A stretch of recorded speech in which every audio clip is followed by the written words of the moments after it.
How long has Brood Awakenings been in business? We'll be 29 years tomorrow. 29 years on Wednesday. By the way, the very first meeting I had to create what is now known as the Coalition Radio Network took place at the Johnston Brood Awakenings, where I met with a former executive at a major radio station here in town.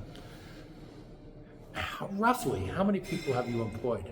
Yeah, it's in the thousands, if not in the maybe, I don't even know. It's in the thousands. You know, we have a lot of employees over the years, and many other businesses I've had to.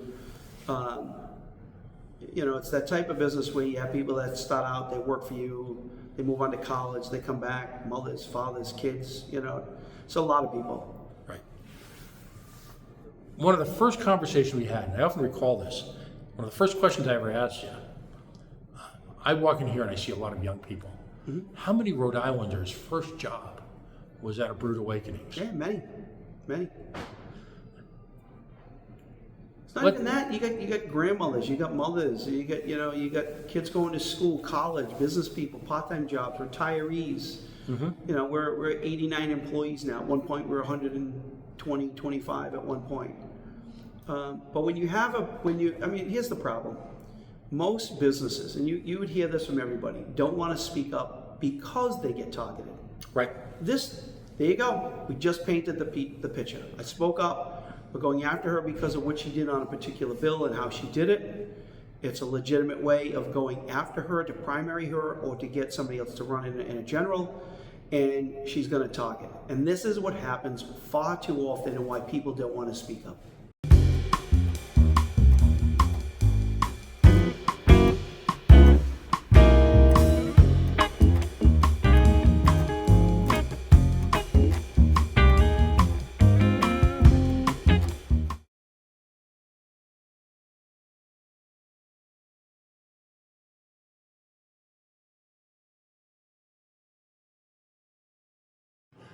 Hey, and we are the Coalition, loud and proud, outrage porn free, civilly disobedient media, broadcasting today in sunny, scenic Warwick, Rhode Island. I'm here with Dave Levesque, and of course he is well known to us as the proprietor of Brood Awakenings. Full disclosure, Brood Awakenings is an advertiser on the Coalition Radio Network and has been for many years. Dave, controversy exploded this weekend over the League of Rhode Island Businesses, and in a move that actually happened months ago, in the wake of the 2A, I'll call it fiasco, in the infancy of the League of Rhode Island Businesses, you put up a list online of legislators that you'd like to primary. Now that's an important concept because you're not targeting anyone. You're not personalizing your attacks on anyone. You're simply saying that you are going to support candidates who have a particular viewpoint. In this case, the way that you've expressed it to us is common sense legislation. Is that a fair statement? That's pretty correct. In light of that, you participated in a radio show on WPRL, and you made it clear that this is very serious at this point. You've opened up 40 different political action committees across the state of Rhode Island. You've registered them, they're in good standing with the state, and you are actively raising money to represent the League of Rhode Island Businesses. And one legislator has apparently taken issue with that. Julie Casimiro voted in support of legislation that it's often called the assault weapons ban. Not a great term, but she voted in support of legislation that would make it very difficult for people in Rhode Island to bear arms, which is a fundamental part of the Rhode Island Constitution and the federal Constitution. Tell me what happened. Well, basically, we got wind, the beginning of this, we got wind that Julie was not in favor of the bill, and she didn't want to vote for it.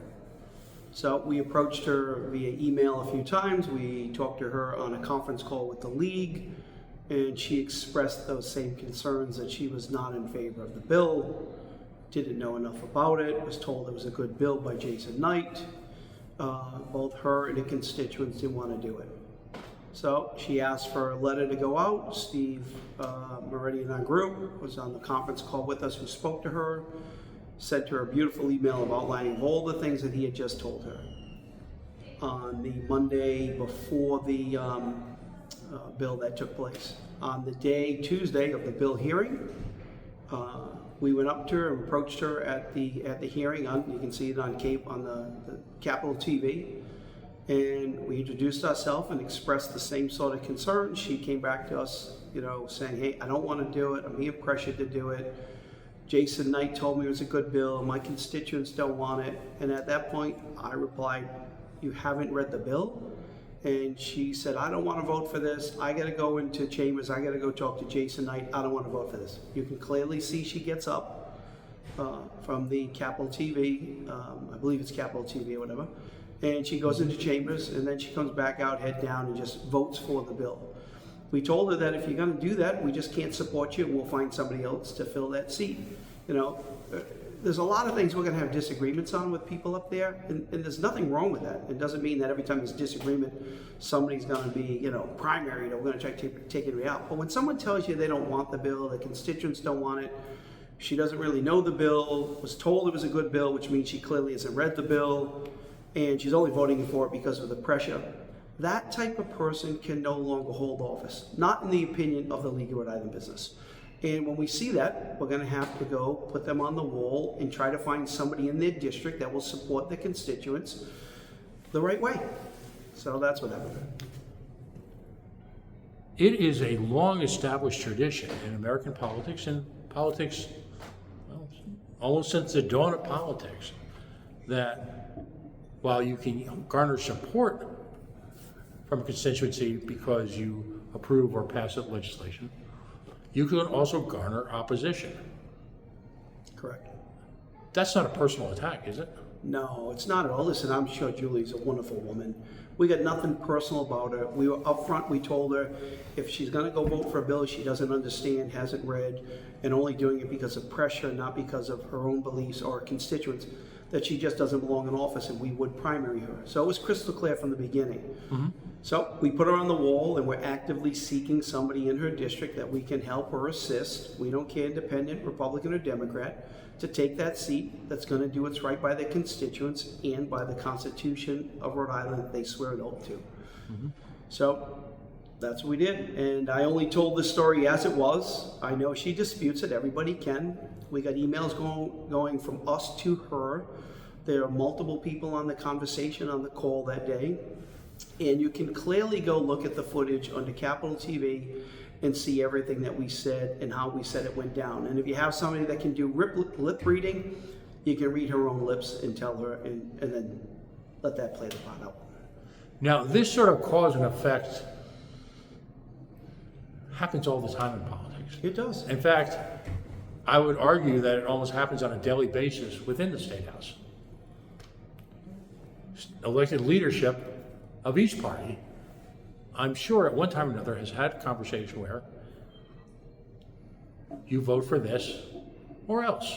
Now, normally it's not that blunt, but it's sometimes clear. It is. Well, if you look at the change of parking spots every year outside of, we call it Halitosis Hall, it is. And one only need study the impact of the late Senate President Ruggiero's challenges in his waning years in the legislature, and then the subsequent real estate shuffle that took place afterwards, to know that that's part of the political landscape. But until this weekend, that's where things stood.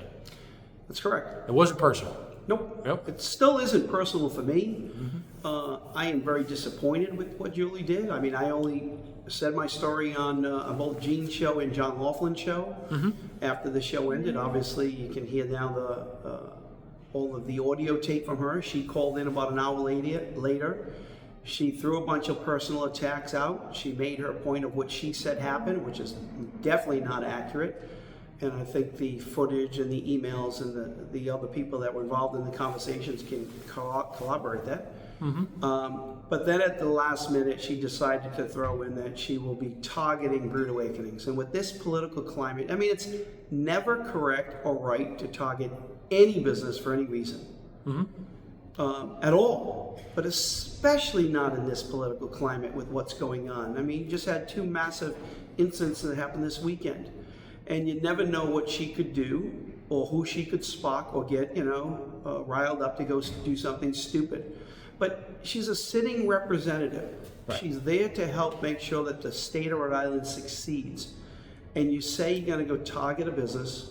I get employees of all races, all political fields, probably more on the left than you can imagine. I don't target them individually. They're welcome to work here. I don't pass on my beliefs. I never would, never have. And the same thing for people to come into our stores. We don't do that. I had McKee in here the other day. Ron showed up saying, hey, he's the head guy coming in before McKee comes in. And he said that the governor's coming over. And I said, you want to use the conference room? I'll get it ready. You need a table? I'll get it ready. He decided to sit outside right out there.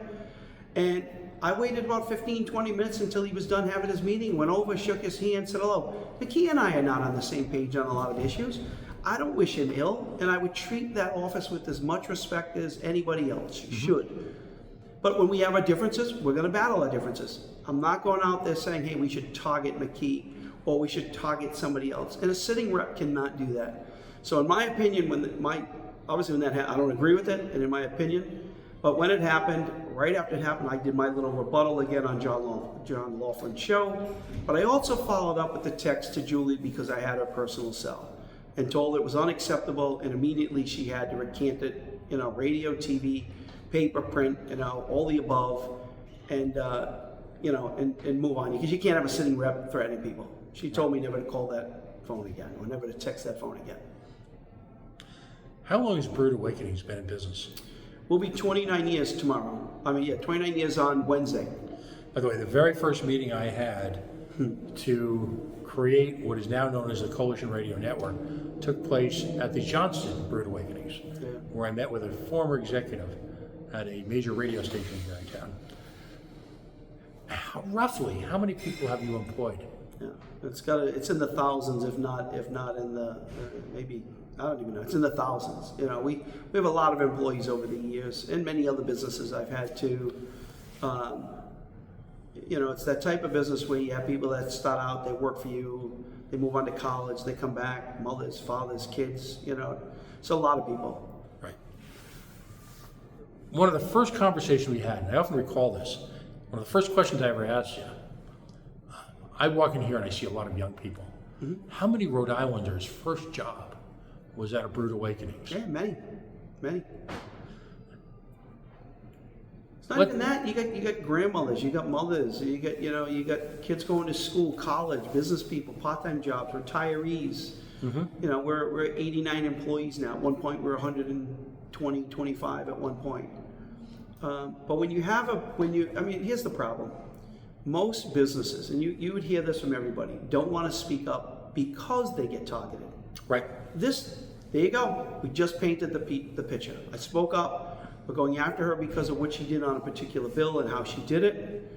It's a legitimate way of going after her to primary her or to get somebody else to run in a general, and she's going to target. And this is what happens far too often and why people don't want to speak up.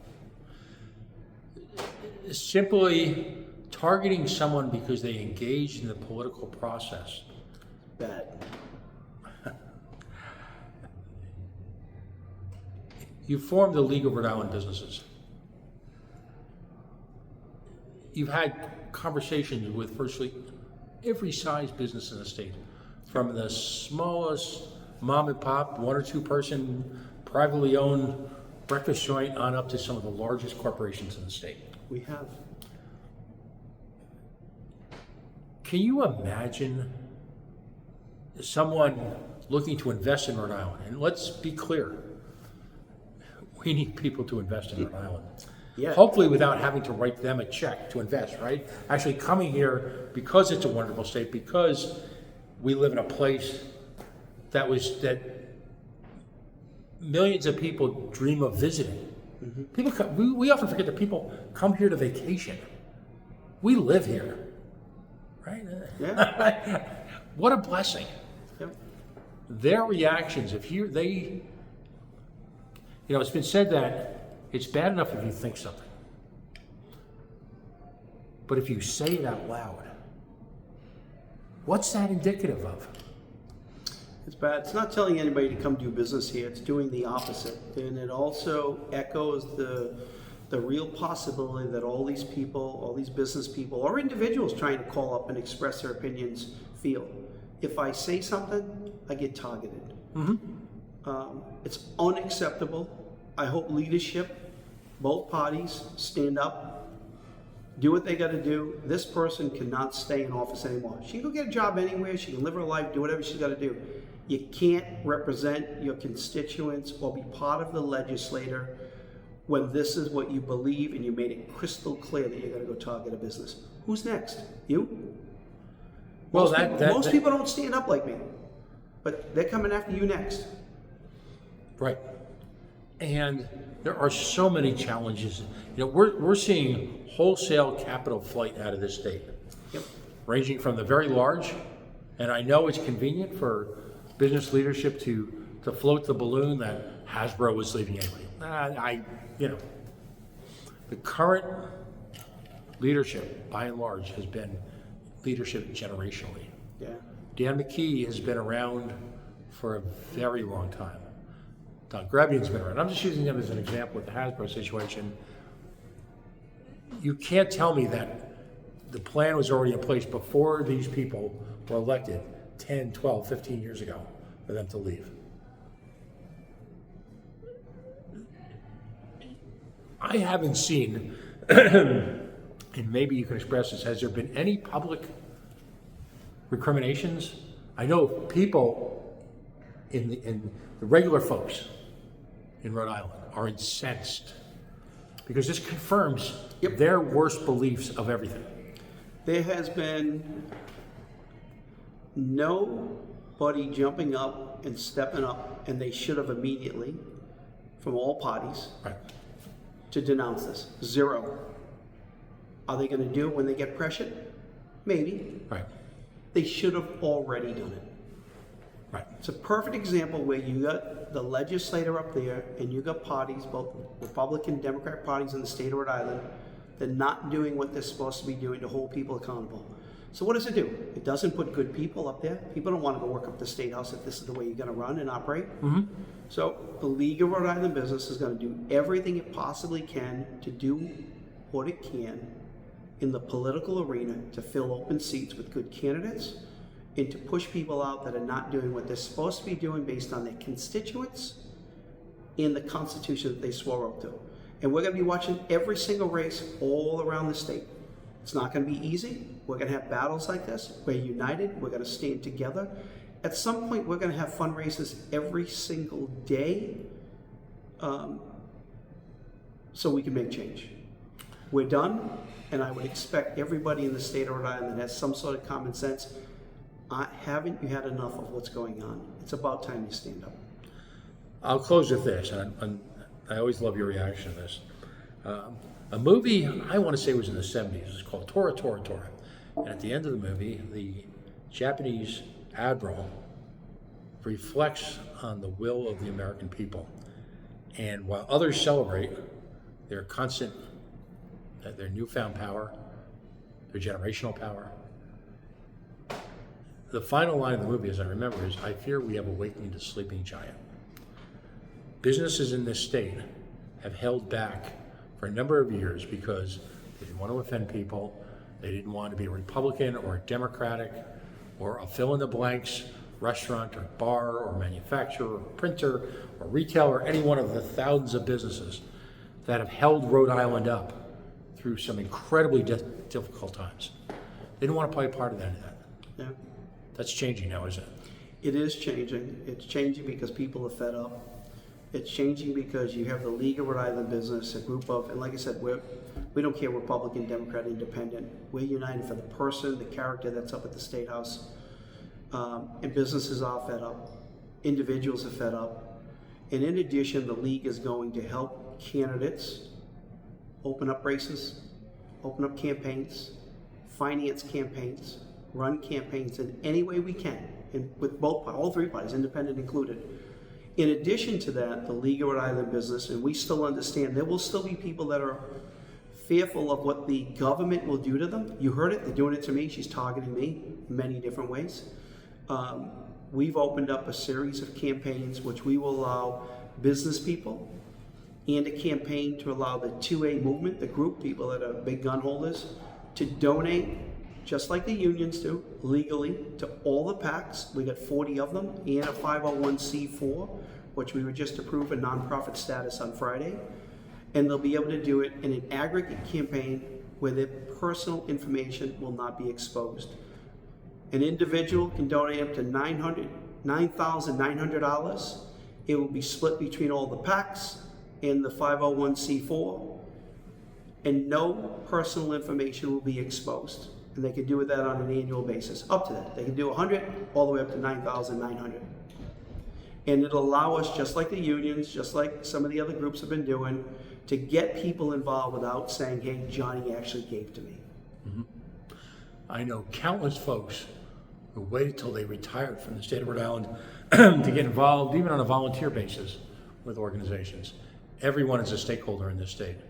And it's high time that just people get engaged and get involved. No more free passes. That's me editorializing. That's how I feel.